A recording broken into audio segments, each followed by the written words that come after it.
እንኳን ለጾመ ፍልሰታ ለማርያም እንዲሁም ለእናታችን ለቅድስት ልደታ ለማርያም በዓል በዚህች ዕለት ታስበው ለሚውሉ ቅዱሳን ወርሃዊና ዓመታዊ መታሰቢያ በዓላቸው በሰላም አደረሳችሁ አደረሰን። በስመ አብ ወወልድ ወመንፈስ ቅዱስ አሐዱ አምላክ አሜን። ውድ የተከበራችሁ የአሐዱ ሚዲያ መርሃ ግብር ተከታታዮች፣ በዚህ የመርሃ ግብር ቻናላችን ከፍልሰታ ለማርያም ከነሐሴ 1 ቀን ጀምሮ እስከ ነሐሴ 16 ቀን ድረስ በቅዳሴ ጊዜ የሚነበበውን ምንባብና እንዲሁም የቅዳሴውን ምስባክ በዚሁ በመርሃ ግብራችን በመጀመሪያው ክፍል ላይ በየዕለቱ የምታገኙ መሆኑን ልናሳውቃችሁ እንወዳለን። ይህንን ቻናል ሰብስክራይብ ያላደረጋችሁ ክቡራን ተመልካቾቻችን ሰብስክራይብ እያደረጋችሁ እንድትከታተሉ እንዲሁም ሁላችሁም ቪዲዮውን ስትከታተሉ ላይክ እያደረጋችሁ እንዲሁም ኮመንት እያደረጋችሁ ይህንን ተወዳጁ ቻናላችን እንድናሳድገው ስንል በአክብሮት እንጠይቃለን። የተከበራችሁ የልዑል እግዚአብሔር ቤተሰቦች፣ የእናታችን የቅድስት ድንግል ማርያም የአስራት ያደራ ልጆች፣ የቅዱሳን መላእክት፣ የቅዱሳን ጻድቃን፣ የቅዱሳን ሰማዕታት ወዳጆች በልዑል እግዚአብሔር አምላክ ፍጹም ሰላምታ እንደምን ቆያችሁ እያልን ከዚህ በመቀጠል የጾመ ፍልሰታን የመጀመሪያውን ዕለት የቅዳሴውን ምስባክና በቅዳሴ ጊዜ የሚነበበውን ምንባብ እናሰማለን።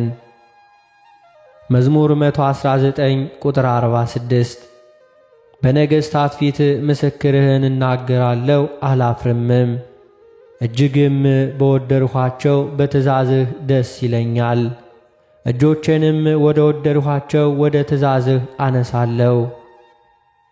ወእነ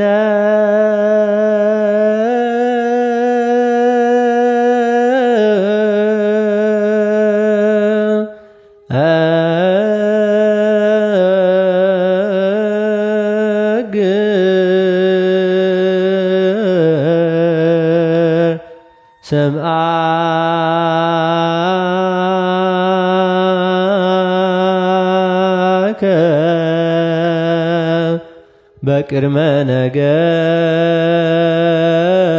ነገሥት ወይታፈር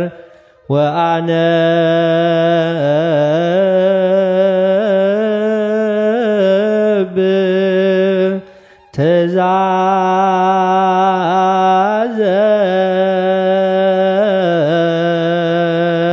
ትእዛዘከ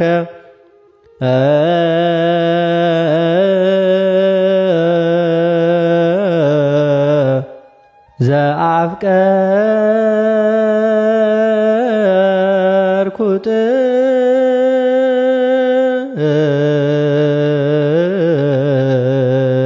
ጥቀ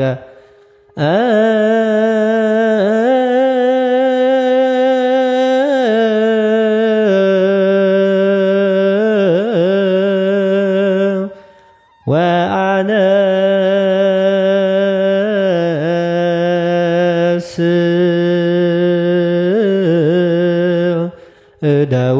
እደውየ ሀበ ትእዛዝከ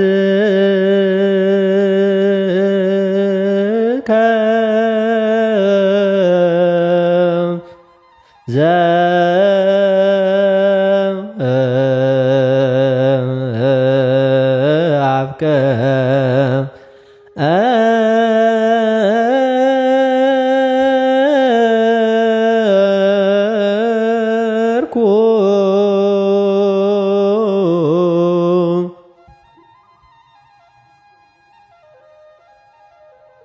በጾመ ፍልሰታ በመጀመሪያው ዕለት በቅዳሴ ጊዜ የሚነበብ የመጀመሪያው ምንባብ የሐዋርያው የቅዱስ ጳውሎስ መልእክት ወደ ጢሞቴዎስ ሰዎች አንደኛ ጢሞቴዎስ ምዕራፍ 5 ቁጥር 1 እስከ ቁጥር 11። ቃሉም እንዲህ ይላል፣ ሽማግሌ የሆነውን አትገስጸው፣ እርሱን ግን እንደ አባት፣ ጎበዞችን እንደ ወንድም፣ የሸመገሉትን ሴቶች እንደ እናቶች፣ ቆነጃጅቶች እንደ እህቶች በፍጹም ንጽሕና ለምናቸው። በእውነት ባልቴቶች የሆኑትን ባልቴቶች አክብር። ማንም ባልቴት ግን ልጆች ወይንም የልጅ ልጆች ቢኖሯት እነርሱ አስቀድመው ለገዛ ቤተሰቦቻቸው እግዚአብሔርን መምሰል ያሳዩ ዘንድ ለወላጆቻቸውም ብድራትን ይመልሱላቸው ዘንድ ይማሩ። ይህ በእግዚአብሔር ፊት መልካምና የተወደደ ነውና። ብቻዋንም ኖራ በእውነት ባልቴት የምትሆን በእግዚአብሔር ተስፋ ታደርጋለች። ሌትና ቀንም በልመና በጸሎትም ጸንታ ትኖራለች። ቅምጥሊቱ ግን በሕይወቷ ሳለች የሞተች ናት። ያለ ነቀፋ እንዲሆኑ ይህንን ደግሞ እዘዝ። ነገር ግን ለእርሱ ስለሆኑት ይልቁንም ስለ ቤተሰቦቹ የማያስብ ማንም ቢሆን ሃይማኖቱን የካደ ከማያምን ሰው ይልቅ የከፋ ነው። ባልቴት በመዝገብ ብትጻፍ ዕድሜዋ ከ60 ዓመት እንዳያንስ የአንድም ባል ሚስት የነበረች እንድትሆን ያስፈልጋል። ልጆችን በማሳደግ እንግዶችንም በመቀበል የቅዱሳንንም እግሮች በማጠብ የተጨነቁትንም በመርዳት በጎንም ሥራ ሁሉ በመከተል ይህን መልካም ሥራ በማድረግ የተመሰከረላት ልትሆን ይገባል።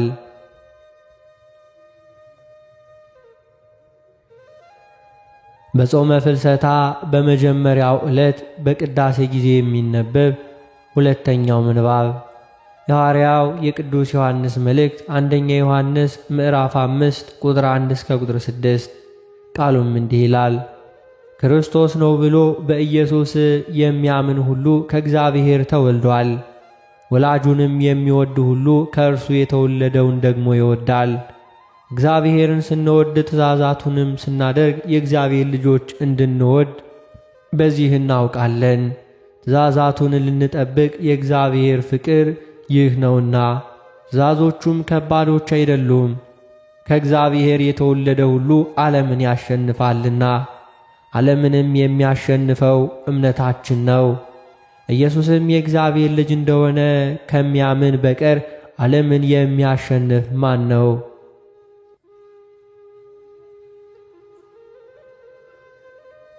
በጾመ ፍልሰታ በመጀመሪያው ዕለት በቅዳሴ ጊዜ የሚነበብ ሦስተኛው ምንባብ የሐዋርያት ሥራ ምዕራፍ 5 ቁጥር 26 እስከ ቁጥር 34። ቃሉም እንዲህ ይላል። በዚያን ጊዜ አዛዦቹ ከሎሌዎች ጋር ሄዶ አመጣቸው።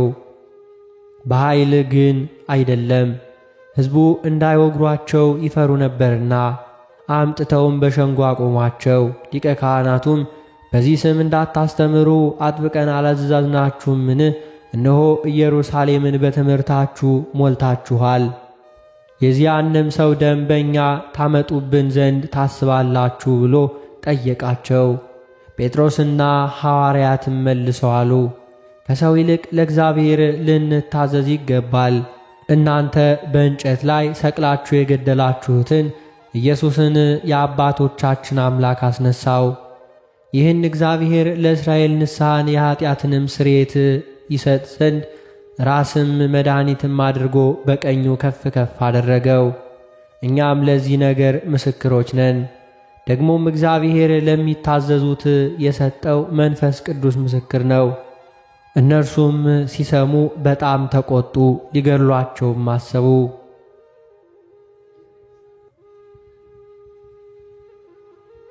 በጾመ ፍልሰታ በመጀመሪያው ዕለት በቅዳሴ ጊዜ የሚነበብ የወንጌል ምንባብ የዮሐንስ ወንጌል ምዕራፍ 19 ቁጥር 38 እስከ ቁጥር 43። ቃሉም እንዲህ ይላል። ከዚህም በኋላ አይሁድን ስለፈራ በስውር የኢየሱስ ደቀ መዝሙር የነበረ የአርማትያስ ዮሴፍ የኢየሱስን ሥጋ ሊወስድ ጲላጦስን ለመነ። ጲላጦስን ፈቀደለት። ስለዚህም ወጥቶ የኢየሱስን ሥጋ ወሰደ። ደግሞም አስቀድሞ በሌሊት ወደ ኢየሱስ መጥቶ የነበረ ኒቆዲሞስ መጥቶ ንጥር የሚያህል የከርቤና የእሬት ቅልቅል ይዞ መጣ። የኢየሱስንም ሥጋ ወስደው እንደ አይሁድ አገናነዝ ልማድ ከሽቱ ጋር በተልባ እግር ልብስ ከፈኑት። በተሰቀለበትም ስፍራ አትክልት ነበር። በአትክልቱም ማንም ገና ያልተቀበረበት አዲስ መቃብር ነበር። ስለዚህ መቃብሩ ቅርብ ነበርና ስለ አይሁድ ማዘጋጀት ቀን ኢየሱስን በዚያ አኖሩት። ስለ ቃሉ የጌታችን የአምላካችን የመድኃኒታችን የኢየሱስ ክርስቶስ ስሙ የከበረና የተመሰገነ ይሁንልን።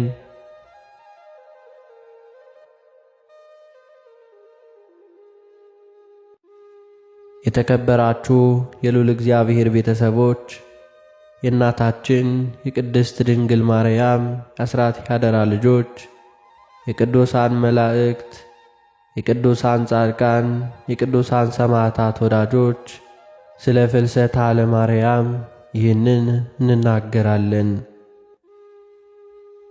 በስመ አብ ወወልድ ወመንፈስ ቅዱስ አሐዱ አምላክ አሜን። አንድ አምላክ በሚሆን በአብ በወልድ በመንፈስ ቅዱስ ስም እናምናለን፣ ዛሬም ዘወትርም ለዘላለሙ አሜን።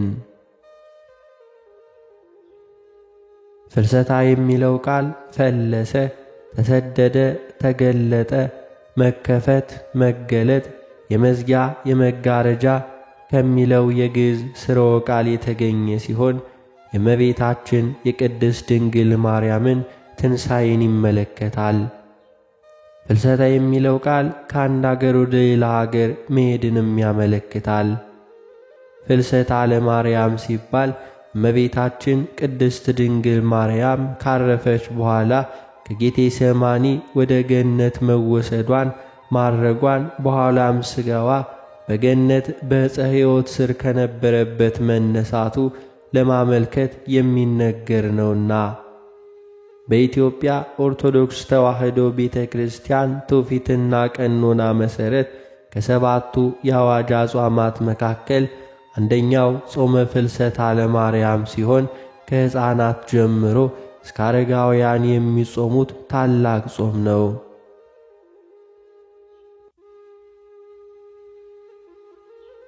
እናታችን ቅድስት ድንግል ማርያም 3 ዓመት በእናት በአባቷ ቤት 12 ዓመት ደግሞ በቤተ መቅደስ 9 ወር በዮሴፍ ቤት 33 ዓመት ከ3 ወር ከጌታችን ከመድኃኒታችን ከኢየሱስ ክርስቶስ ጋር 14 ዓመት በወንጌላዊው በዮሐንስ ቤት ከኖረች በኋላ እንደዚሁ በ64 ዓመቷ ጥር 21 ቀን አርፋለች። በሐዋርያት ውዳሴ ዝማሬና ማኅሌት ነሐሴ 14 ቀን ከተቀበረች በኋላ እንደ ሌሎቻችን ትንሣኤ ዘጉባኤ መጠበቅ ሳያስፈልጋት ነሐሴ 16 ቀን በልጇ ሥልጣን ተነስታ በይባቤ መላእክት ወደ ሰማይ አርጋለች። ኢትዮጵያዊው ሊቅ ቅዱስ ያሬድ በመዝሙሩ እመቤታችን ድንግል ማርያም ከምድር ወደ ሰማይ አረገች፣ በሰማይም ከልጇ ጋር በአብና በመንፈስ ቅዱስ ቀኝ ተቀመጠች በማለት ወደ ሰማይ ማረጓንና በክብር መቀመጧን ተናግሯል። ከ1000 ዓመት በፊት አባቷ ዳዊት በወርቅ ልብስ ተጎናጽፋ ንግሥቲቱ በቀኝ ትቆማለች ሲል የተናገረው ትንቢት ይህንኑ የእመቤታችንን ክብር የሚያመለክት ነው። በዚህችም ያስተምሮ ጦማር ነገረ ፍልሰቷን እንመለከታለን። አይሁድም እንደ ልጇ ተነሳች አረገች እያሉ እንዳያውኩን በእሳት እናቃጥላት አሉ። እመቤታችን ቅድስት ድንግል ማርያም ጥር 21 ቀን በ49 ዓመተ ምህረት በ64 ዓመቷ ከዚህ ዓለም ውጣ ውረድ ድካም ባረፈች ጊዜ ቅዱሳን ሐዋርያት ሊቀብሯት ወደ ጌቴሴማኒ ይዘዋትም ሄዱ። በዚህን ጊዜ ጌታችንን የሰቀሉት አይሁድ እንደ ልጇ ተነሳች አረገች እያሉ እንዳያውኩን እሳት እናቃጥላት ብለው ሥጋዋንም ሊያጠፉ በአመፃ ተነሱ።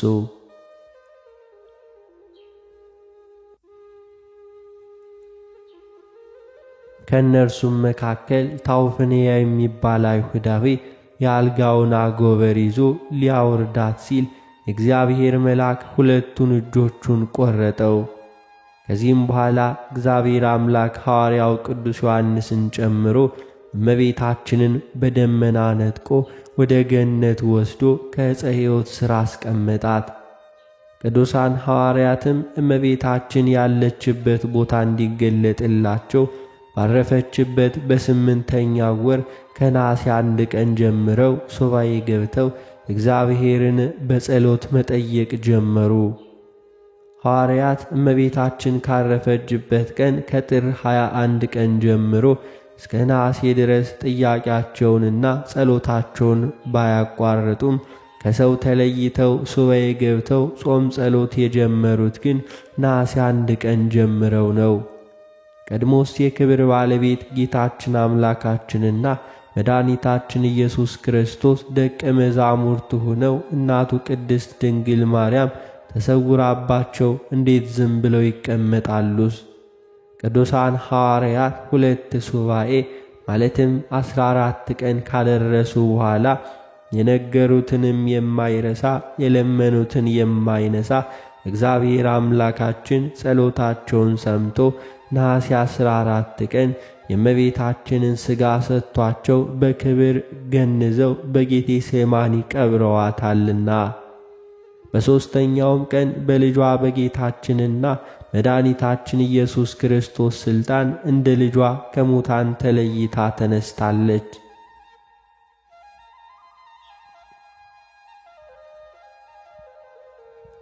መድኃኒታችን ኢየሱስ ክርስቶስ የትንሣኤያችን በኩር ሆኖ በሞተ በሦስተኛው ቀን ሙስና መቃብርን የመቃብርን ሥልጣን አጥፍቶ ሞትንም ድል አድርጎ በገዛ ሥልጣኑ ተነስቷል።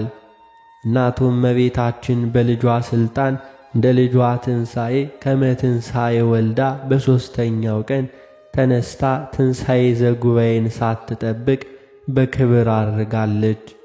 የቅድስት ድንግል ማርያም ትንሣኤ የክብርና የሕይወት ትንሣኤ ሲሆን ሁለተኛ ሞትን አያስከትልም፣ ትንሣኤ ዘጉባኤንም አይጠብቅም። ይህ ቃል እመቤታችን ለሐዋርያው ቅዱስ ቶማስ የተናገረችው ነው። ሐዋርያው ቅዱስ ቶማስ ወንጌለ መንግሥትን ሲሰብክ ቆይቶ ደመና ጠቅሶ ከአገረ ስብከቱ ወደ ኢየሩሳሌም ሲመጣ እመቤታችን ከሙታን ተለይታ ተነስታ ወደ ሰማይ ስታርግ ጠፈር ላይ አገኛት። በዚያን ጊዜ ቀድሞ የልጅሽን ትንሣኤ ዛሬ ደግሞ ያንቺን ትንሣኤ ሳላይ ቀረው ብሎ ትንሣኤዋን ባለማየቱ ሐዘን ተሰማው። ከደመናውም ይወድቅ ዘንድ ወደደ። እመቤታችንም አይዞህ አትዘን፣ ባልንጀሮችህ ሐዋርያት ያላዩትን ትንሣኤን አንተ አይተሃልና ደስ ይበል ብላ ከሙታን ተለይታ መነሳቷን ማረጓንም ለሐዋርያት እንዲነግራቸው አዛ የያዘችውን ሰበን ሰጥታ ሰደደችው። ከዚያም እርሷ ወደ ሰማይ አረገች፣ ወደ ኢየሩሳሌምም ወረደ። ቅዱስ ቶማስ ትእዛዟን ተቀብሎ በክብር ተሰናበታት። ወደ ኋላም ወደ ሐዋርያት ሄዶ እንዳልሰማ እንዳላየ መስሎ የእመቤታችንን ነገር እንደምን ሆነ ሲል ጠየቃቸው። እነርሱም አግኝተን ቀበርናት ሲሉ መለሱለት። አይደረግም፣ ሞት በጥር በነሐሴ መቃብር እንደምን ይሆናል አላቸው።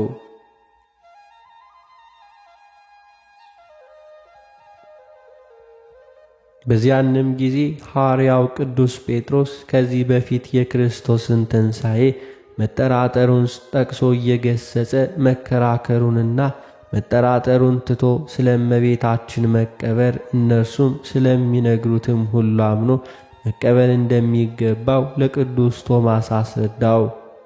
ሐዋርያው ቅዱስ ቶማስም የያዘውን ያውቃልና ጸጥ ብሎ የቅዱስ ጴጥሮስን ንግግር ሲሰማም ቆየ።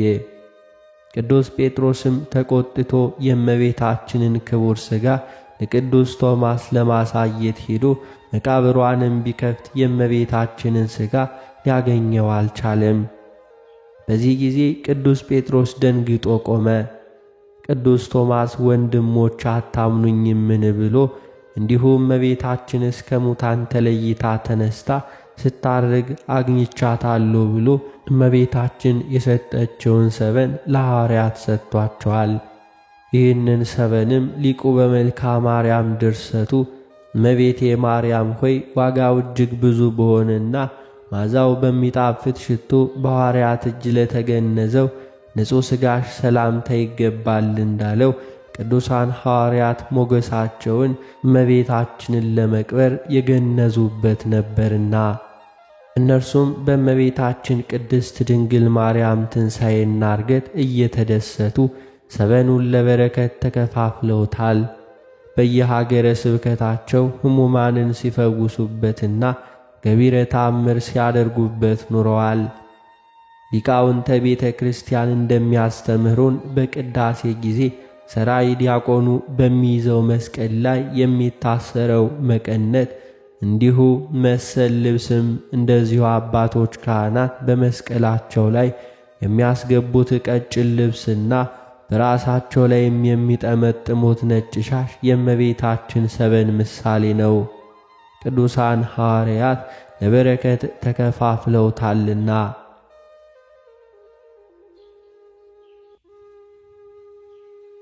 ሐዋርያው ቅዱስ ቶማስ የእመቤታችንን ዕርገት ባየ በዓመቱ ቅዱሳን ሐዋርያት ቶማስ የእመቤታችን ትንሣኤዋን ዕርገቷንም አይቶ እኛ እንዴት ሳናይ እንቀራለን ብለው ከየሀገረ ስብከታቸው ተሰባስበው ጌታችን ኢየሱስ ክርስቶስ ሥጋዋን ይሰጣቸው እንዲሁም ዕርገቷን ያሳያቸው ዘንድ ከነሐሴ 1 ቀን ጀምረው ሱባኤ ይዘው ጌታችንን ጠየቁት። እርሱም ልመናቸውን ተቀብሎ ነሐሴ 16 ቀን እመቤታችንን መንበር፣ ጴጥሮስን ተራዳኢ ካህን፣ እስጢፋኖስን ሠራይ ዲያቆን አድርጎ ቀድሶ እመቤታችንንም ሐዋርያትንም አቅርቧቸዋል። እነርሱም እመቤታችንን በዓይናቸው ከማየት ባሻገር አብረው ሥጋውን ደሙን ተቀብለዋል። የእመቤታችንን የትንሣኤና የዕርገት ትምህርት መሠረት በማድረግ የኢትዮጵያ ኦርቶዶክስ ተዋሕዶ ቤተ ክርስቲያን ሊቃውንት ከነሐሴ 1 እስከ 15 ቀን ያለው 2 ሱባኤ ከሰባቱ አጽዋማት አንዱ ሆኖ በምእመናን ዘንድ መጾም እንደሚገባው ሥርዓት ሰርተውልናል። ይህንንም ጾም ጾመ ማርያም፣ የማርያም ጾም ወይንም ጾመ ፍልሰታ እንዲሁም የማርያም የፍልሰቷ ጾም እየተባለ ይጠራልና በጾሙም መጨረሻ የእመቤታችን የቅድስት ድንግል ማርያም ትንሣኤም ይከበራል። በእመቤታችን የበዓለ ትንሣኤ ላይ ድንግል ማርያም ከሙታን ተለይታ ተነሳች፣ ይኸውም ልዑል አምላክ ልጇ እንደ ተነሳው ትንሣኤ ነው የሚለውን የምሥራች ቃል ምእመናን ይለዋወጣሉ። ይህ የደስታ መንፈስና ሥርዓት እንደ ልጇ ዘመነ ትንሣኤ እስከ ነሐሴ 21 ቀን ድረስ ይቀጥላልና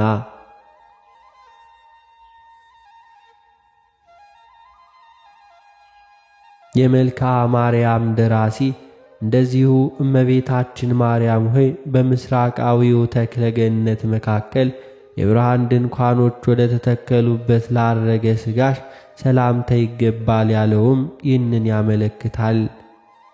በጾመ ፍልሰታ ወቅት በቤተ ክርስቲያናችን በየቀኑ በማኅሌቱ በሰዓታቱና በቅዳሴው በሚደረስበት ቃለ እግዚአብሔር ነገረ ማርያም ማለትም የእመቤታችን ከመጽነሷ ጀምሮ እስከ ዕርገቷ ድረስ ያለው ታሪክ ለአምላክ ማደሪያነት መመረጧ፣ ንጽሕናዋ፣ ቅድስናዋ፣ ክብሯ፣ ርኅራኄዋ፣ ደግነቷ፣ አማላጅነቷ፣ ሰውን መወዳድነቷ በስፋት ይነገራል።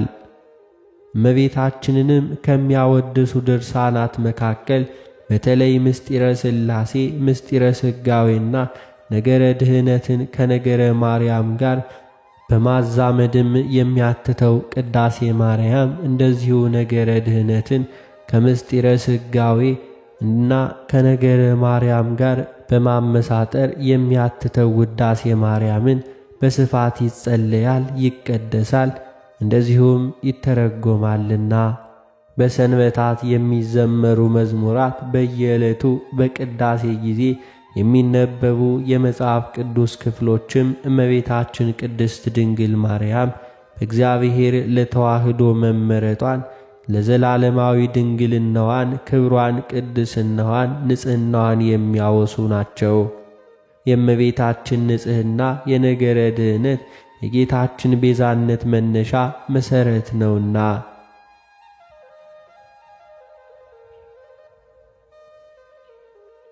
በጾመ ፍልሰታ ገዳማውያን ብቻ ሳይሆኑ ዓለማውያንም በእግዚአብሔር ቸርነት በእመቤታችን አማላጅነት የሰይጣንን ፈተና ድል ለማድረግ እንዲቻላቸው ከቤተሰቦቻቸው ተለይተው በየገዳማቱና በየአብያተ ክርስቲያናቱ በዓት አዘጋጅተው ሱባዔ ገብተው ፈቃደ ሥጋቸውን ለፈቃደ ነፍሳቸው አስገዝተው ይጾማሉ፣ እንዲሁም ይጸልያሉ።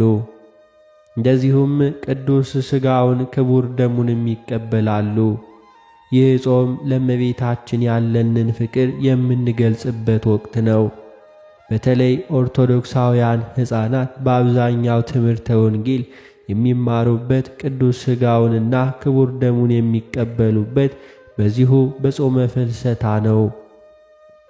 ጌታችን በስሙ 2 ወይንም 3 ሆነን ለጸሎትና ለመልካም ሥራ ብንሰበሰብ እርሱ በመካከላችን እንደሚገኝ የገባልንን ቃል ኪዳን መሠረት በማድረግ ሁላችንም በጾመ ፍልሰታ ሳምንት በጌታችን በእመቤታችንና በቅዱሳን ሐዋርያት ስም በቤተ ክርስቲያን ተሰባስበን ቅዱሳት መጻሕፍትን ከማንበብ ባሻገር ብንጾም፣ ብንጸልይ፣ ብናስቀድስ እንደዚሁም ሥጋውና ደሙን ብንቀበል በበረከት ላይ በረከት በጸጋ ላይ ጸጋ እናገኛለን። በኋላም ሰማያዊውን የእግዚአብሔር መንግሥት ለመውረስ እንችላለንና። ከዚህም እንደተጠቀሰው በቤተ ክርስቲያናችን በጾመ ፍልሰታ በተለይም መልኩ ከሚነበብበት እንዲሁ ከሚተረጎመው ቅዱሳን መጻሕፍት አንዱ ውዳሴ ማርያም ነው። ቅዱስ ኤፍሬም ሶርያዊው ከደግነቱ የተነሳ እመቤታችን ተገልጣለት ውዳሴ ማርያምን ደርሶ አመስግኗታል። ምስጋናውም በ7 ዕለታት የተከፈለ 64 ምዕራፎች አሉት ነው። 64 መሆኑ እመቤታችን በዚህ ምድር በሥጋ የኖረችበትን ዘመን ያጠይቃልና።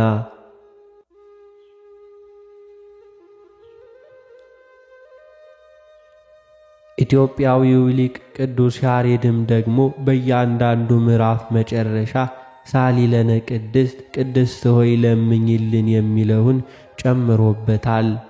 ሳሊለነ ቅድስት ተብሎ በዓይኑ ሲጻፍ አእምሮውን ለቦቱን ማስተዋሉን ሳይብን አሳድሪብን ማለት ነው። ሳሊለነ ቅድስት ተብሎ በአልፋው ሲጻፍ ለምኝልን ማለት ነው። ስለሆነም ኦርቶዶክሳዊት ቤተ ክርስቲያን ከታወቁ የሕግ ምንጮች ከቅዱሳን አባቶች በተማረችው መሠረት ሳሊለነ ቅድስት እያለች እመቤታችንን ከተወደደ ልጇ ትለምንልን ዘንድ በጾምና በምልጃ ታስባለችና እኛም የእመቤታችንን ዕርገቷንና ትንሣኤዋን በማሰብ ከልጇ ከወዳጇ የሚገኘውን ጸጋና በረከት ተስፋ በማድረግ አባቶቻችን የእናቶቻችንን ፈለግ ተከትለን በየዓመቱ ጾመ ፍልሰታን እንጾማለን። የምንችለው ደግሞ ንስሐ ገብተን አስቀድሰን ቅዱስ ሥጋውንና ክቡር ደሙን እንቀበላለን። ነገር ግን በሕግ የተከለከለ እስከሚመስል ድረስ በዚህ ወቅት ሆነ በሌላ ጊዜ ሥጋውን ደሙን የሚቀበሉ ወጣቶች ጥቂቶች ናቸው። ስለዚህም አረጋውያንና ሕፃናት ብቻ ሳይሆኑ ወጣቶችም ጭምር የመቁረብና የመዳን ክርስቲያናዊ ተስፋ እንዳለን በመረዳት ራሳችንን ገዝተን ንስሐም ገብተን ቅዱስ ሥጋውንና ክቡር ደሙን በመቀበል መንግሥቱን ለመውረስ መዘጋጀት ይኖርብናል። አምላካችን እግዚአብሔር በማይታበል ቃሉ ሥጋዬን የሚበላ ደሜን የሚጠጣ የዘላለም ሕይወት አለው በማለት ተናግሯልና። የእግዚአብሔር ቸርነት፣ የእመቤታችን የቅድስት ድንግል ማርያም አማላጅነት፣ የቅዱሳን ሐዋርያት በረከትና ጸጋ ይለየን።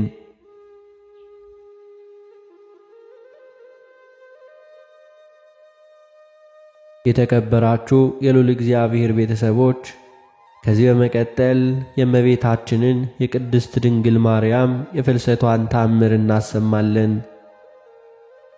በስመ አብ ወወልድ ወመንፈስ ቅዱስ አሐዱ አምላክ አሜን። አንድ አምላክ በተባሉ በአብ በወልድ በመንፈስ ቅዱስ ስም አምኜ የምነግራችሁ የቤተ ክርስቲያን ልጆች ወንድሞች ስሙ። እግዚአብሔር ያክብራችሁ። መላእክትም ጻድቃንም ምስጋኗን መፈጸም የማይቻላቸው የእመቤታችንን ታምር ለመስማት ዓይነ ልቦናችሁን ያብራላችሁ።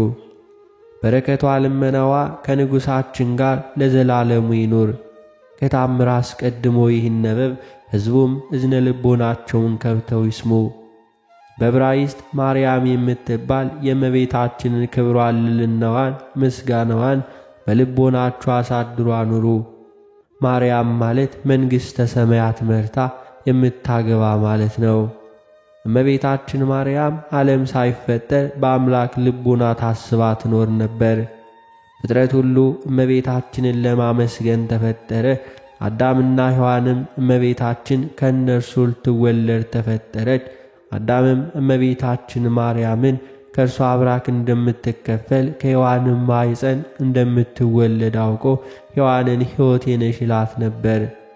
የእመቤታችን ክብሯም ምስጋናዋም ሁሉ ተጽፎ ቢሆን ምን ብራና በቻለው ነበር? ሊሰማው የሚቻለው ምን ጆሮ ነው? ሊወስነውስ የሚቻለው ምን ልብ ነው? አስቦ ሊደርስበት የሚቻለው እንደምን ያለ ሕሊና ነው? ነገር ግን የተቻለንን ያክል ከምስጋናዋ ጥቂት እንነግራችኋለን። እመቤታችን ማርያም ከአዳም ጀምሮ እስከ አብርሃምና እስከ ሙሴ ድረስ ትነገር ነበር። ከሙሴ ጀምሮ እስከ እሴይ ልጅ እስከ ዳዊት ድረስም በብዙ ምሳሌ እየታየች ትነገር ነበር። የእመቤታችን ትውልድ በአባቷ በኩል ከንጉሡ ከዳዊት ወገን ነው። በእናቷ በኩል ከሊቀ ካህናቱ ከአሮን ወገን ነው።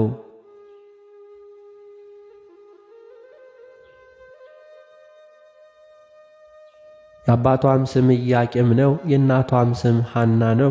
ሥጋዊ ነገር ከማሰብ መጠበቅ ከአዳም ልጆችስ ለማን ተሰጠው? ኃጢአትን ከማሰብ መጠበቅ ለመላእክትስ እንኳን አልተቻላቸውምና በቀደመ ወራት ያልተሰጣቸውን ሽተው በድለው ከሰማይ ወደ ምድር ወርደዋልና።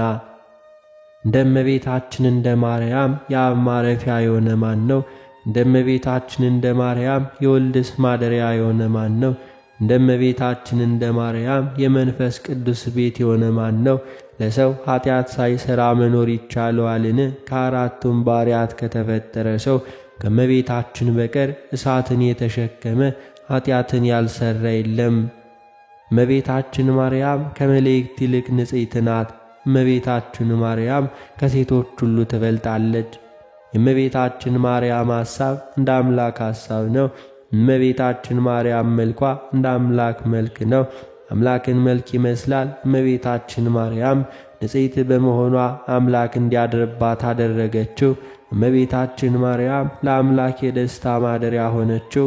እመቤታችን ማርያም አምላክን በድንግልናዋ ወለደችው። እመቤታችን ማርያም በነቢያት ትነገር ነበር። እመቤታችን ማርያም በሐዋርያትም ትነገር ነበር። እመቤታችን ማርያም በፍጥረት ሁሉ አንደበት ትመሰገናለችና የቤተ ክርስቲያን ልጆች አክብሯት። እናንተ ለኃጥአን መድኃኒታችሁም ስለሆነች በጎ አገልግሎት ለሚያገለግላት ዋጋውን ትሰጠዋለችና። እንዲሁም ሳትጠራጠሩ በፍጹም ልቦናችሁ መኑባት፣ እርሷ መድኃኒታችሁ ናትና። በስዕሏም ፊት ስገዱ። ለስዕሉ ያልሰገደ ግን ከቆመበት ቦታ ይጥፋ፣ ስም አጠራሩም አይታወቅ። በሰማይ ያሉ መላእክትም ይሁን ይደረግ ይበሉ።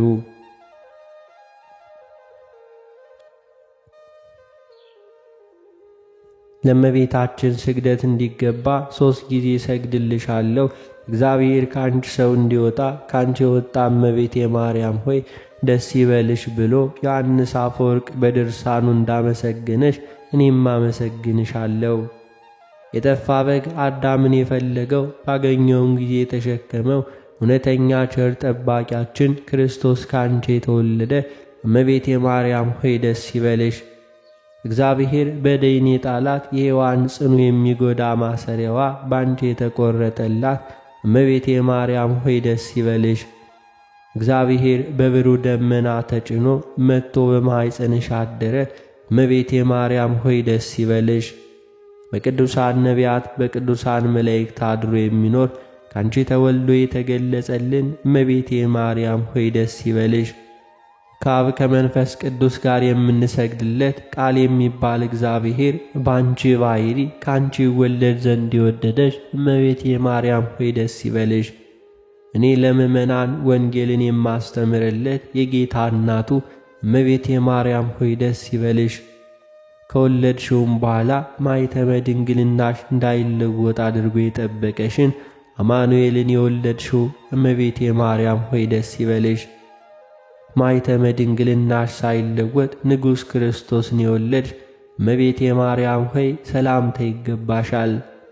ማኅተመ ድንግልናሽ ሳይለወጥ ንጉሥ ክርስቶስን የወለድሽ እመቤቴ ማርያም ሆይ ሰላምታ ይገባሻል።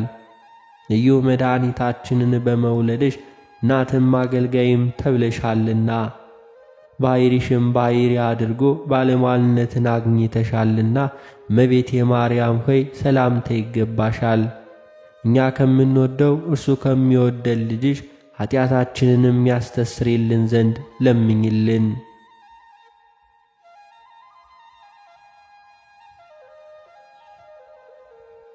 ለዘላለሙ ልመናዋ ክብሯ በእውነት ይደርብንና አምላክን የወለደች በድንጋሌ ሥጋ በድንጋሌ ነፍስ የጸናች ክብርት እመቤታችን ያደረገችው በጥር 21 ቀንና በነሐሴ 16 ቀን የሚነበብ ተአምር ነው። ሥጋዋ በፈለሰበት በዓል በነሐሴ 16 ቀን አንድ ሰው በድንጋሌ ሥጋ በድንጋሌ ነፍስ የጸናች የእመቤታችንን ምስጋና መሰግን ዘንድ አሰብሁ አለ። ፍልሰቷንም በሚናገር መጽሐፍ በድንጋሌ ሥጋ በድንጋሌ ነፍስ የጸናች እመቤታችንን ይቀብሯት ዘንድ ሲወስዷት አይሁድ ስለዚህ ነገር አስክሬኗን ጥለው ሸሹ የሚል አገኘው። በድንጋሌ ሥጋ በድንጋሌ ነፍስ የጸናች እመቤታችንን አስክሬን ጥለው እንዳይሸሹ ያን ጊዜ መንፈስ ቅዱስ አሳሰበኝ። መንፈስ ቅዱስ የሚያጸናቸው ስለሆነ ከመገረፍ የተነሳ ፍርሃት የለባቸውም። የክርስቲያን ወገኖች መላችሁ በመስማማት ልብ በማድረግ ስሙ አድምጡ። አምላክን የወለደች በድንጋሌ ሥጋ በድንጋሌ ነፍስ የጸናች ክብርት እመቤታችንን ከዚህ ዓለም ድካም ጻማ መከራ ባረፈችበት ጊዜ ሰቀቀን ሆነ። እንደ ተናገርኩት በሐልዮም በገቢርም ቢሆን ምንም አልነካትም። ወንድሞች ሆይ ለሐዋርያት የተሰጠ እግዚአብሔርን ጸጋ እናገር ዘንድ በድንጋሌ ሥጋ በድንጋሌ ነፍስ የጸናች እንደሆነችም አምነን እናስተምራለን። ወደ እርሷም ደርሰው ታማ ባገኟት ጊዜ ከእርሷ ተባርከው በረከትን ተቀበሉ። በዚያችም ቀን በጸጋ ላይ ፍጹም ጸጋንም አገኙ።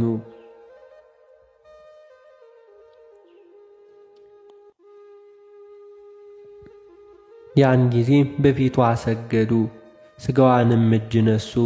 በፊቷም በኋላዋም ሆነው በፍጹም ምስጋና እያመሰገኑ በአልጋ ላይ አድርገው አክብረው ገነዟት። ሐዋርያትም እንደ ገነዟትም በጌቴ ሰማኒ እንደ ቀበሯት በተረዳው ነገር እነሆ እንነግራችኋለን። አምላክን የወለደች በድንጋሌ ሥጋ በድንጋሌ ነፍስ የጸናች ክብርት እመቤታችንን በመንገድ ጥለው እንዳልተበተኑ የእመቤታችንን ፍልሰቷንም በሚናገር መጽሐፍ እንደሰማነው ነው። ዳግመኛም ዕርገቷንም በሚናገር መጽሐፍ፣ ዳግመኛም ስንክሳር በሚባል መጽሐፍ ጌታችን በዮሐንስ ወንጌል የሰማነውን እንድንናገር ያየነውን እንድናስተምር እንድንመሰክር በእውነት እነግራችኋለሁም እንዳለ ያየንም እንዳየ ይናገራል። የሰማንም እኛን ወንጌላዊ ዮሐንስ በጻፈው አምላክን የወለደች በድንጋሌ ሥጋ በድንጋሌ ነፍስ የጸናች የክብርት እመቤታችንን ፍልሰቷን በሚናገር መጽሐፍ እንዳየን እንደሰማን እንናገራለን። አምላክን የወለደች በድንጋሌ ሥጋ በድንጋሌ ነፍስ የጸናች የክብርት እመቤታችንን የፍልሰቷንም ነገር በሚናገር መጽሐፍ እንደተናገረ እርሱ ራሱ የጻፈውን ነገረኝ። ዳግመኛም ዕርገቷን በሚናገር መጽሐፍ እንዲሁ እንዳገኘ ነው። ዳግመኛም ከሰማንያ አሐዱ መጽሐፍተ ሕግ የወጣ ስንክሳር በሚባል መጽሐፍም እንዳገኘነው አምላክን የወለደች በድንጋሌ ሥጋ በድንጋሌ ነፍስ የጸናች ክብርት እመቤታችንን አስክሬኗን ሐዋርያት አስክሬኗን በመንገድ ጥለው ሸሹ የምትል ሰው ስማ። ሐዋርያትም የጻፉትን መጽሐፍ ፈጽመው ተናግረዋልና። እሊህም የሠሩትና የሆነው ሁሉ ሰወሩ ቅናትም የተመሉ አይሁድ ያደረጓቸውን እንዳያደርጓቸው እንዲሁ ካንደበታቸው ምንም ሐሰት አይናገርምና ዓለማዊ ሰውነት ገንዘብ ማድረግ የማይቻለው እውነተኛ መንፈስ ቅዱስን ገንዘብ አድርገዋልና።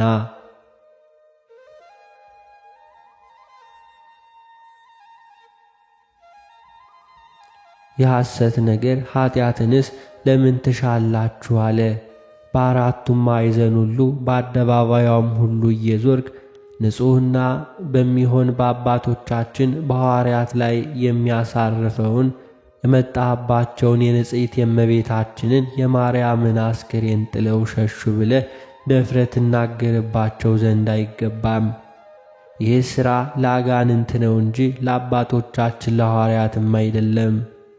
የጳዚዮን ዕንቁ ወልደ ነጎድጓድ ዮሐንስ የጻፈው ፍልሰቷ እንደሚናገረው መጽሐፍ እንደተናገረውም ገንዘው ታቅፈው እንዲሁም አጽንተው ተሸክመው ወስደው እንዲሁ አድርሰው እጅ ነሱት፣ እያለቀሱም በጌቴሴማኒ ቀበሯት እንጂ አልጣሏትምና። እመቤታችን ከቸርነቷ ወገን እናታቸው ናትና ከቤተ መንግሥትም ዘንድ እመቤታቸው ናትና። አባቶቻችን ሐዋርያትስ ልሳነ ዕረፍት ቅዱስ ክቡር ጳውሎስ እንደ ተናገረ ከዚህ ዓለም እንደ ጥንግ የሆነ ማን ነው? ስለ ማንስ በግብር ብረት አጽንተው አሰሯቸው? ካላውያን መኳንንት ነገሥታት ዘንድም ጸብ ክርክር ባለበት አደባባይ ስለ ማን መከራ ጸኑባቸው ብሎ እንደ ተናገረ ሰውን ሁሉ ባጠመቁ ጊዜ አምላክን የወለደች በድንጋሌ ሥጋ በድንጋሌ ነፍስ የጸናች የክብርት እመቤታችንን ነገር በማስተማር አይደለምን? ጌታችን ኢየሱስ ክርስቶስን ነገሩን በማስተማር አይደለምን? አስቀድሞ ሁሉን በፈጠረ በአብ ታምናለን? ሁለተኛም ከአምላክ አብ በተወለደ ሰው በሆነ አምላካችን በጌታችን በኢየሱስ ክርስቶስ ታምናለን? ከአብ ጋር ዓለም ሳይፈጠር የነበረ በድንጋሌ ሥጋ በድንጋሌ ነፍስ ከጸናች ክብርት እመቤታችን የተወለደ በጰራቅሊጦስ ፊት የተሰቀለ የሞተ በሦስተኛውም ቀን ከሙታን ተለይቶ ተነስቶ ወደ ሰማይ ያረገ በአባቱም ምሪና የተቀመጠ ለጻድቃን ሊፈርድላቸው በኃጥአን ሊፈርድባቸው የመጣ በመንፈስ ቅዱስ ታምናለን? በክብርት ቤተ ክርስቲያን ታምናለን? እንደዚሁም ሁሉ ሐዋርያት አስቀድሞ ጌታችን በመጽሐፈ ኪዳን እንዳስተማራቸው አጠመቁ።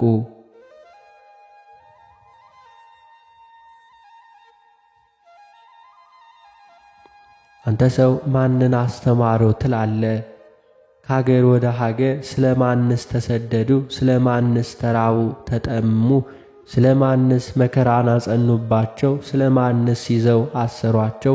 በመጋዝም ሰነጠቋቸው? ስለ ማንስ ገረፏቸው ገሰጿቸው? የሐዋርያትን ሥራ የሚናገር መጽሐፋቸው የእነርሱን ነገር እንዲህ ብሎ ነግሮናልና።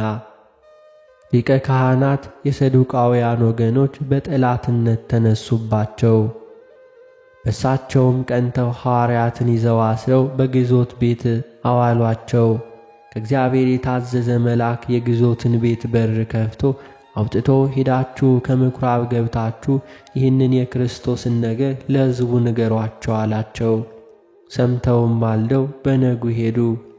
ሊቃነ ካህናት ከእነርሱ ጋር ያሉ መጥተው በቤተ ክርስቲያን የተሾሙ ሊቃውንት ሁሉ በአደባባይ ስብሰባ ያመጧቸው ዘንድ ወደ ግዞት ቤት ላኩ።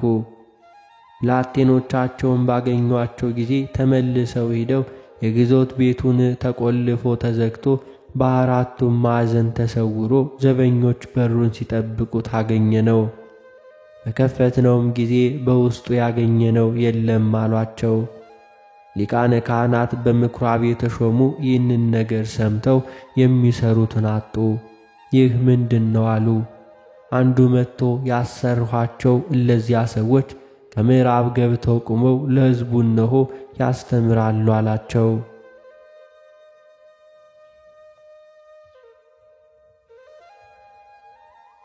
ከዚህም በኋላ የምኵራቡ ሹም ከብላቴኖቹ ጋር ሄዶ እያታለለ አመጣቸው። እንዳይወገሩም ሕዝቡንም ይፈሯቸው ነበርና። አምጥተውም በአደባባይ መካከል አቁመው በኢየሱስ ክርስቶስ ስም ለማን እንዳታስተምሩ ከልክለናችሁ አልነበረምን ብለው ሊቃነ ካህናት መረመሯቸው። ትምህርታችሁን በኢየሩሳሌም እነሆ ከሁሉም እንዳረሳችኋት የዚህን ሰው ደም በእኛ ልትመልሱብን ትወዳላችሁን? ሐዋርያት ጴጥሮስና ዮሐንስ ፈራሽ እንዲሁ በስባሽ ሰውን ደስ ከምናሰኝ እግዚአብሔርን ደስ ማሰኘት ይሻለናል ብለው መለሱላቸው። ሐዋርያትንም ጠርተው ገስጸው ገረፏቸው። እንግዲህ ወዲህ የጌታችን የኢየሱስ ክርስቶስ ስም ሕይወት መድኃኒት እንደሆነ ለሰውም እንዳያስተምሩ ገርፈው ተዋቸው። ደስ እያላቸው ከአደባባይ ፊት ወጡ። በስሙም ስለ አመኑ መከራ ያጸኑባቸው ዘንድ አድሏቸዋልና። ሐዋርያትም የዚህን ዓለም ነገሥታት ሁሉ ከሰራዊቶቻቸው ከፈረሳቸው ከጋሻ ጦራቸውም ጋር ተሰብስበው ቢመጡባቸው አምላክን የወለደች በድንጋሌ ሥጋ በድንጋሌ ነፍስ የጸናች የክብርት እመቤታችንን አስክሬን ባልጣሉ ነበር። የእመቤታችን የማርያም ፍቅር የልጇም የጌታችን የኢየሱስ ክርስቶስ ፍቅር የሚያስተዋቸው የለምና። ክቡር ጳውሎስ የክርስቶስን ፍቅር ማን ያስተወናል? መከራ ችግር ነውን? እንዲሁ ከአገር መሰደድ ነውን? ረሃብ ነውን? መራቆት ነውን? እንዲሁም ጎራዴ ነውን? ወይንስ ጭንቅ ነውን? ብሎ ስለ ሐዋርያት እንደተናገረ መጽሐፍ በእርሱ ስላመንን ዕለት ዕለት ይገሉናል እንዳለ እንደሚታረዱ በጎች ሆንን። እንደዚሁም ሲሆን ስለ ወደደን ፍቅሩ የበዛ ነውና። ነገር ግን ስለ ጌታችን ኢየሱስ ክርስቶስ እግዚአብሔርን የምናፈቅረውን ፍቅር የሚያስተወን እንደሌለ እናምናለን። እንገድላችኋለን፣ እናድናችኋለን ቢሉም ሹማምንትም እንዲሁ ተሹመው የተሻሩ ሊቃነ ካህናትም መኳንንትም ቢገረሙብን ያለውም ትውልድ ቢመጣ ዘንድም ያለው ትውልድ ቢገረምብን እሊህ ሁሉ በላይ ካለ ተራራ ቢያግዙን እንዲሁም ከገደል እንጥላችኋለን ቢሉን ካለ ፍጥረትም ቢገረምብን ክርስቶስን ከምናፈቅረው ፍቅር መለየት የሚቻለው የለም።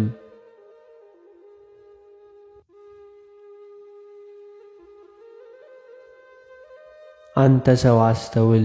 አምላክን ከወለደች በድንጋሌ ሥጋ በድንጋሌ ነፍስም ከጸናች ከክብርት እመቤታችን ፍቅርና የዓለም መድኃኒት የሚሆን ጌታችን ኢየሱስ ክርስቶስን ከምናፈቅረው ፍቅር ይለያቸው ዘንድ መለየት የሚቻለው የለም። ልመናዋ ክብሯ በእውነት ለዘላለም ይደርብን። አባታችን ሆይ በሰማያት የምትኖር፣ ስምህ ይቀደስ፣ መንግሥትህ ትምጣ፣ ፈቃድህ በሰማይ እንደሆነች እንዲሁም በምድር ትሁን። የዕለት እንጀራችንን ስጠን ዛሬ፣ በደላችንንም ይቅር በለን እኛም የበደሉንን ይቅር እንደምንል። አቤቱ ወደ ፈተናም አታግባን ከክፉ ሁሉ አድነን እንጂ መንግሥት ያንተ ናትና፣ ኃይል፣ ክብር፣ ምስጋና ለዘላለሙ አሜን። እመቤታችን ቅድስት ድንግል ማርያም ሆይ በመልአኩ በቅዱስ ገብርኤል ሰላምታ ሰላም እንልሻለን። በሐሳብሽ ድንግል ነሽ፣ በሥጋሽም ድንግል ነሽ። የአሸናፊ እግዚአብሔር እናት ሆይ ሰላምታ ላንቺ ይገባሻል። ከሴቶች ሁሉ ተለይተሽ አንቺ የተባረክሽ ነሽ። የማፀንሽ ፍሬ የተባረከ ነው። ጸጋን የተመላሽ ቅድስት ሆይ ደስ ይበልሽ፣ ሉል እግዚአብሔር ከአንቺ ጋር ነውና ከተወደደው ልጅሽ ከጌታችን ከመድኃኒታችን ከኢየሱስ ክርስቶስ ዘንድ ይቅርታና ምሕረቱን ለምኝልን ኃጢአታችንንም የሚያስተስርይልን ዘንድ ለዘላለሙ አሜን።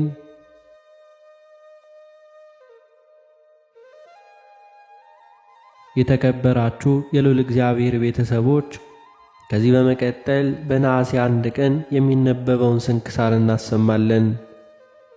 በስመ አብ ወወልድ ወመንፈስ ቅዱስ አሐዱ አምላክ አሜን።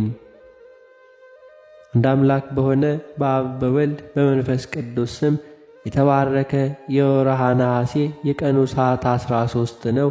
ከዚህም በኋላ ይጎርላል። በዚህችም ቀን የኢዎስጦስ ልጅ ቅዱስ ሐቦሊ በሰማዕትነት አረፈ። ይህም ቅዱስ አቦሊ ከመንግሥት ልጆች ውስጥ ነበር። አላውያንንም ወግቶ በተመለሰ ጊዜ ዲዮቅልጥያኖስ ክብር ይግባውና ክርስቶስን ክዶ አገኘው። ያም አቦሊና አባ ዮስጦስም ሌሎችም የመንግሥት ልጆች ሁሉ ከሃዲ ዲዮቅልጥያኖስን ሊያጠፉትና መንግሥትንም ከእርሱ ሊወርሱ ችሎታ ሲኖራቸው የማታልፍ ሰማያዊት መንግሥትን አሰቡ። ከዚህም በኋላ ቅዱስ አቦሊ ወደ ንጉሡ ቀርቦ ክብር ይግባውና በጌታችን ኢየሱስ ክርስቶስ ታመነ። ንጉሥ ዲዮቅልጥያኖስም አብዝቶ አባበለው። እንዲሁም አባቱ ዮስጦስና የከበረች እናቱ ታውክልያንም አስባበላቸው። እነርሱ ግን አልሰሙትም፣ ልባቸውም በመድህን ክርስቶስ ፍቅር ተነድፏልና። ንጉሡም እነርሱን በዚያ ማሰቃየትን ፈራ። ስለዚህም ከመልእክት ደብዳቤ ጋር ወደ ግብፅ ስሙ ሄርሜሊዮስ ወደሚባል የእስክንድርያ ገዥ ላካቸው። በመልእክቱም እንዲህ አለው፣ ዮስጦስና ሚስቱ ታውክልያ ልጃቸውም አቦሊም ወደ አንተ በሚደርሱ ጊዜ አባበላቸው። ለዚህም እያንዳንዳቸውን ለያያቸው። በዚያችም ሌሊት ክብር ይግባውና ጌታችን ኢየሱስ ክርስቶስ ለዮስጦስና ለሚስቱ ታውክልያ ለልጃቸውም አቦሊም ተገለጠላቸው፣ አጽናናቸውም። ከእነርሱም የሚሆነውን ነገራቸው፣ የጸና ኪዳንንም ሰጣቸው። ወደ መኮንኑ ሄርሜሊዮስም በደረሱ ጊዜ ስለ እነርሱ እጅግ አደነቀ። እነርሱ መንግሥታቸውን ትተዋልና ክፉ ነገርንም ሊናገራቸው አልደፈረም።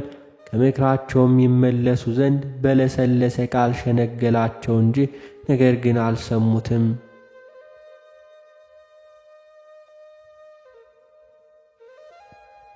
ከዚህም በኋላ በእነርሱ ላይ ተቆጥቶ ለየብቻቸው ለያያቸው። ቅዱስ ዮስጦስን ወደ እንዴናው ከተማ፣ ሚስቱን ታውክልያንም ጻ ወደሚባል ሀገር፣ ልጃቸው አቦሊንም ብስጣ ወደሚባል ሀገር ሰደዳቸው። ለእያንዳንዳቸውም የሚያገለግላቸው አንዳንድ አገልጋይ ሰጣቸው። ቅዱስ አቦሊ ወደ ሀገረ ብስጣ በደረሰ ጊዜ ክብር ይግባውና በጌታችን ኢየሱስ ክርስቶስ በመኮንኑ ፋት ታመነ።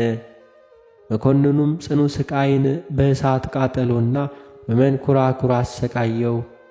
ሕዋሳቱንም ቆራርጦ ለአንበሶች ጣለው። ክብር ይግባውና ጌታችን ኢየሱስም ከሥቃዩ ሁሉ አድኖ ያለ ጉዳት በጤነኝነት አስነሣው። ብዙዎች ሰዎችም ሥቃዩንና ዳግመኛም መዳኑን ባዩ ጊዜ እጅግም አደነቁ። ክብር ይግባውና በጌታችን በኢየሱስ ክርስቶስ ስም አምነው ሰማዕትም ሆኑ። መኮንኑ ግን እጅግ ተቆጥቶ የቅዱስ አቦሊን ቆዳውን እንዲገፉና ጨውንና መጻጻን በማቅ አምጥተው ቁስሉንም እንዲያሹ አዘዘ። ይህንን ሁሉ አደረጉበት። ከዚህም በኋላ ቆዳውን አሸክመው በከተማው ውስጥም ሁሉ አዞሩት። ወደ ጌታችንም እንዲህ ብሎ ጸለየ።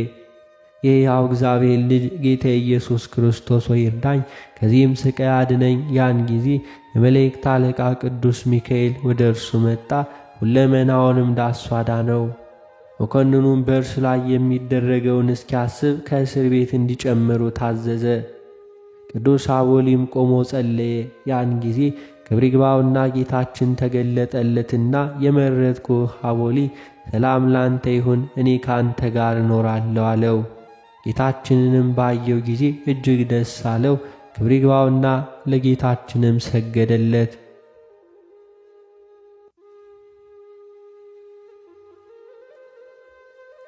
ስሙ አበስኪሮን የሚባል አንድ ባለጸጋ ነበር።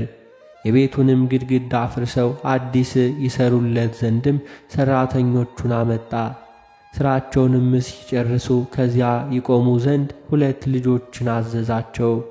ከግድግዳውም ላይ በወጡ ጊዜ ግድግዳው ተደምስሶ 16 ሰዎችና 2 ልጆቹም ሞቱ። ባለጸጋውም የሆነውን ነገር ባየ ጊዜ ልብሱን ቀደደ፣ እንዲሁም ጮኸ፣ አለቀሰም። ወደ ቅዱስ አቦሊም ሄዶ ከእግሩ በታች ሰገደለት፣ እንዲህም አለው፣ ራራልኝ፣ 2 ልጆቼ ሞተዋልና ከእነርሱም ጋር 16 ሰዎች ሞቱ። ከሞቱም ብታስነሳልኝ እኔ በአምላክህ አምናለሁ።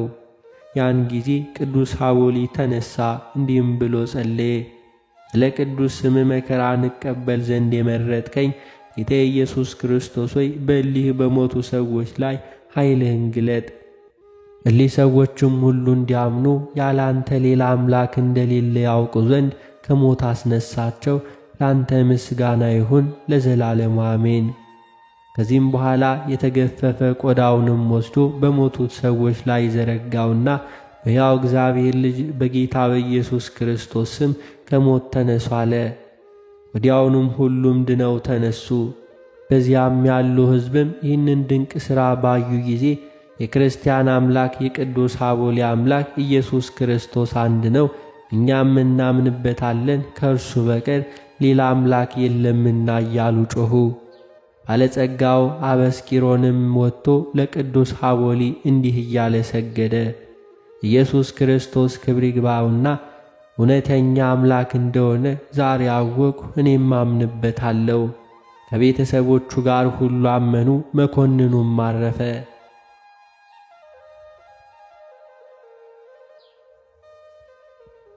ከዚህም በኋላ ክብር ይግባውና ጌታችን ኢየሱስ ክርስቶስ ለቅዱስ አቦሊ ተገለጠለት፣ እንዲህም ብሎ ቃል ኪዳን ሰጠው።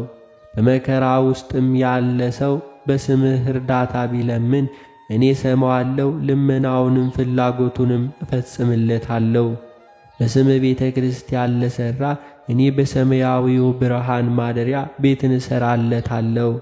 የገድልህን መጽሐፍ የሚጽፈውን ወይንም የሚያነበውን ወይንም የሚሰማውን እኔ በኪሩቤል ክንፎች ላይ ስሙን እጽፍለታለሁ። በአብርሃም በይስሐቅና በያዕቆብም እንዲሁ እቅፍ አሳርፈዋለሁ። ተድላ ደስታ ካለበት ከገነት ፍሬዎችም መግበዋለሁ። ብዙ ኀጢአትን ሰርቶ የበደለውንም በስምህ ወደ እኔ የለመነ ንስሐ ቢገባ በደሉንም ሁሉ ይቅር እለዋለሁ፣ ከጻድቃንም ጋር እቈጥረዋለሁ። ሰላሜም ካንተ ጋር ይሁን። ይህንንም ብሎ በታላቅ ክብር ወደ ሰማይ አረገ። መኮንኑም ከማሰቃየቱ የተነሣ በደከመ ጊዜ ራሱን በሰይፍ ይቈርጡት ዘንድ አዘዘ። የከበረች ራሱንም ቈረጡት። የሕይወት አክሊልን ተቀበለ። ሥጋውም ከምስር ከተማ ውጭ ሕንቅ ከሚባል ገዳም ይኖራል። ከእርሱም ብዙዎች ድንቆችና ታምራቶች ተገለጡ። ለእግዚአብሔር ምስጋና ይሁን። እኛንም በዚህ መስተጋድል ጸሎት ይማረን፣ በረከቱም ከእኛ ጋር ትኑር ለዘላለም አሜን።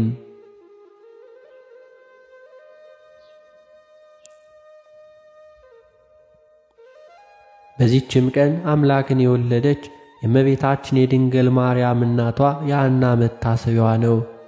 ዳግመኛም የፋኑኤል ልጅ የነቢይት ሐና የንግሥት ሶፊያ ልጆች የቅዱሳን ደናግላን መታሰቢያቸው ነው። በረከታቸው ከእኛ ጋር ይኑር ለዘላለሙ አሜን። በዚህችም ቀን ለአምላካዊ ምስጢር አገልጋዮች ሊሆኑ የተገባቸው የከበሩ ሰዎች የዮሴፍና የኒቆዲሞስ መታሰቢያቸውን እናደርግ ዘንድ የቤተ ክርስቲያን መምህራን አዘዙን። በፈቃዱ መከራ ተቀብሎ ስለ ድኅነታችን በሞተ ጊዜ የድኅነታችን ምስጢር በፈጸመ ጊዜ የሕያው እግዚአብሔር ልጅ የመድኃኒታችን ኢየሱስ ክርስቶስን ሥጋ እነርሱ ከመስቀል ላይ አውርደዋልና የአይሁድንም መገረም ከጲላጦስ ዘንድም የመድኃኒታችንን ሥጋ እስከ ለመኑ ድረስ አላሳፈራቸውም። ጲላጦስም በፈቀደላቸው ጊዜ የእጆቹንና የእግሮቹን ችንካሮች ነቅለው ከመስቀሉ አውርደው በትከሻቸው ተሸከሙት። ሊገንዙትም እንዲህ የሚል ቃል ከበድኑ ሰሙ። ቅዱስ እግዚአብሔር፣ ቅዱስ ኃያል፣ ቅዱስ ሕያው የማይሞት ከድንግል ማርያም የተወለደ አቤቱ ይቅር ይበለን። ቅዱስ እግዚአብሔር፣ ቅዱስ ኃያል፣ ቅዱስ ሕያው የማይሞት በዮርዳኖስ የተጠመቀ በእንጨት ላይ መስቀል ላይም የተሰቀለ አቤቱ ይቅር ይበለን። ቅዱስ እግዚአብሔር፣ ቅዱስ ኃያል፣ ቅዱስ ሕያው የማይሞት በሦስተኛውም ቀን ከሙታን ተለይቶ የተነሣ በክብር ወደ ሰማይ የሚያረገ በአባቱም ቀኝ የተቀመጠ ዳግመኛም በሕያዋንና በሙታን ሊፈርድ የሚመጣ አቤቱ ይቅር ይበለን። ለአብ ምስጋና ይገባል፣ ለወልድም ምስጋና ይገባል፣ ለመንፈስ ቅዱስም ምስጋና ይገባል፣ ዘወትርም ለዘላለሙ አሜን። አሜን ይሁን ይሁን። ልዩ ሦስት ሕያው እግዚአብሔር ይቅር ይበለን። ይህንንም በሰሙ ጊዜ ክብር ይግባውና በጌታችን ኢየሱስ ክርስቶስ ሃይማኖታቸው ጸናች። ዮሴፍም በፍታ ኒቆዲሞስም ሽቶዎችን አምጥተው ጌታችንን ገነዙት፣ በአዲስ መቃብር ውስጥም ቀበሩት።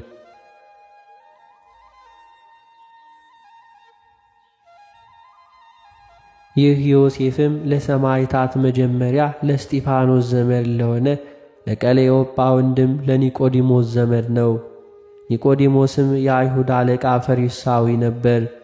እርሱም ወደ ጌታ ኢየሱስ ክርስቶስ አስቀድሞ በሌሊት የሄደና ከእግዚአብሔር ዘንድ እንደመጣ ያመነ ነበር። ጌታችንም ከውሃና ከመንፈስ ቅዱስ ዳግመኛ ካልተወለደ ሰው ወደ እግዚአብሔር መንግሥት መግባት እንደማይችል የነገረው ነው። ይህ ኒቆዲሞስ የጌታችንን ቃል በሚያቃልሉ ጊዜ አይሁድን ይገሥጻቸው ነበር። ከተነሳም በኋላ የኤማውስ መንገደኛዎች ሲሄዱ ጌታችን ኢየሱስ ክርስቶስ የተገናኛቸው እሊህ ኒቆዲሞስና ቀሌዮጳ ናቸው። እነርሱም ሳያውቁ በእርሱ ላይ የሆነውን ሁሉ ነገሩት። እርሱም ስለ ሞቱና ስለ ትንሣኤው ነቢያት ትንቢት እንደተናገሩት አስተማራቸው። ከዚህም በኋላ እርሱ መሆኑን ባወቁ ጊዜ ተሰወራቸው። እነርሱም ተመልሰው ለደቀ መዛሙርቱ ነገሩ። ክብር ይግባውና የጌታችንን ሥጋ ስለ ቀበረ ሊገሉትም ፈለጉ። አይሁድም ዮሴፍን በወህኒ ቤት አሰሩት። የወህኒ ቤቱን በር በሊቀ ካህናቱና በጲላጦስ ማኅተም ተቈልፎ ሳለ ጌታችን በኪሩቤል ሰረገላ ተቀምጦ ዮሴፍ ወዳለበት ገባ። ከእርሱም ጋር እልፍ አእላፍ መላእክትም እንደዚሁ ነበሩ። ሱራፌልም በዙሪያው ቆመው በፊቱ ያጥናሉ። በቀኝ በኩል ተሰቅሎ የነበረ ወንበዴውም ብሩህ ልብሱን ለብሶ በቀኝ ቆሟል። ባለሟልነትንም በልዑሉ ፊት አግኝቶአልና ስለ ኃጢአተኞችም ይማልድ ነበር። የወህኒ ቤትም ጠባቂዎችም ባዩ ጊዜ ደነገጡ፣ ፈርተውም መንቀጥቀጥ ያዛቸው። ጌታችን ዮሴፍን ጠርቶ እንዲህ አለው፣ ከአይሁድ ግርማ የተነሣ አትፍራ። እንዲሁ ከማሰሪያ ልፈታህን የመጣው አንተ መከራዬንም የተሳተፍከኝ የናዝሬቱ ኢየሱስ እኔ ነኝ። እኔ ጌታና የዓለሙ ሁሉ ጌታ እንደሆንኩም ፈጽመህ ታውቅ ዘንድ የተቸነከሩ እጆቼንና እግሮቼን የተወጋ ጎኔንም እይ።